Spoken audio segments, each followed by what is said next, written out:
આપણા સૌના, મારા, તમારા અને રાજકોટ શહેરના થઈને આગેવાનથી લઈ અને એકદમ સામાન્ય માણસ સુધીના વ્યક્તિને અને એના કુટુંબને સ્પર્શતી વાત છે.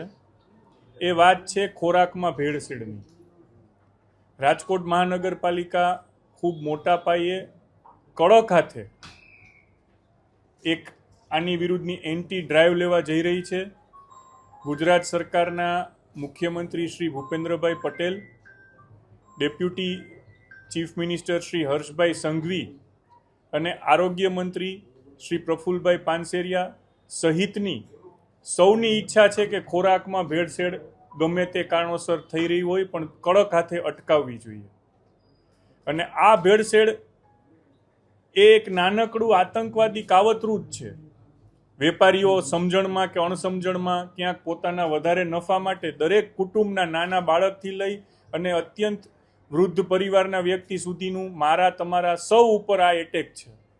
અને આને રાજકોટ મ્યુનિસિપલ કોર્પોરેશનને ખૂબ ગંભીરતાથી લીધો છે.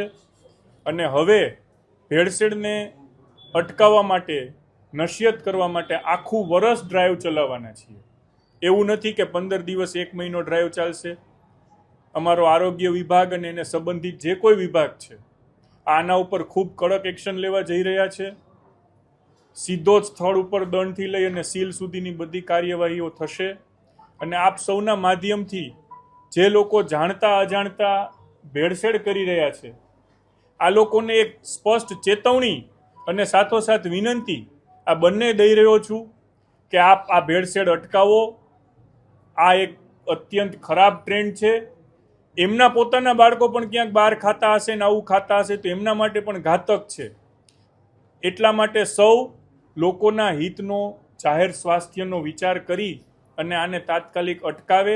અને નહીં અટકે તો તંત્ર ખૂબ કડક હાથે જે કાયદાકીય મર્યાદા છે એમાં કાર્ય કરશે. અને આના ઉપર અત્યારથી જ, આજથી જ, અબઘડીથી અમારી ઝુંબેશ ચાલુ થાય છે. અને અમે આખું વર્ષ પર્યંત અટકાવીને એક મનમાં સંકલ્પ કરીએ છીએ કે રાજકોટના લોકોને ભેળસેળવાળા ખોરાકથી અમારે મુક્તિ અપાવી છે. ને એના માટે જે કોઈ અમારા વિભાગના દ્વારા કાર્યવાહી થશે ને અમારું પૂરું સમર્થન છે.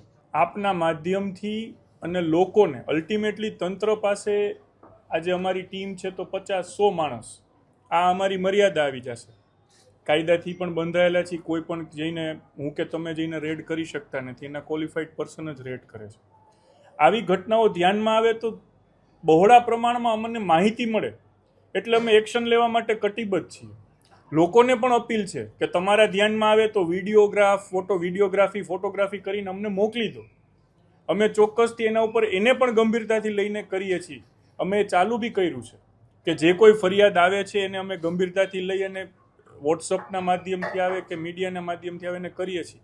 આપ સૌના ધ્યાનમાં પણ આવું આવે તો કહેજો, કંપનીના નામ જોગ કહેજો અને જે કંઈ છે એ કહેજો. અત્યારે કાયદા જે છે એને ધ્યાનમાં લઈને જ કરવું પડશે. રજૂઆતો ઘણી બધી થઈ છે. રાજ્ય સરકાર પણ કાયદો વધારે કડક બનાવવાની દિશામાં અગ્રેસર થઈ છે. પરંતુ એ પરવ્યુ રાજ્ય સરકારનો છે. અમારી જવાબદારી કોર્પોરેશનની છે.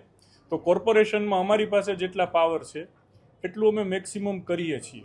અને અમારી પાસે અત્યારે પણ પાવર તો પર્યાપ્ત છે એવું મને જોયા પછી લાગે છે. ક્યાંક ત્રુટી છે, ચોક્કસ ત્રુટી છે. જેમ પોલીસ પાસે સીધા પાવર છે એટલા પાવર નથી, પરંતુ પર્યાપ્ત છે અને કરી શકશું. અને આ તો વેપારીઓને પણ અપીલ છે કે તમે માનવતાના ધોરણે સમજીને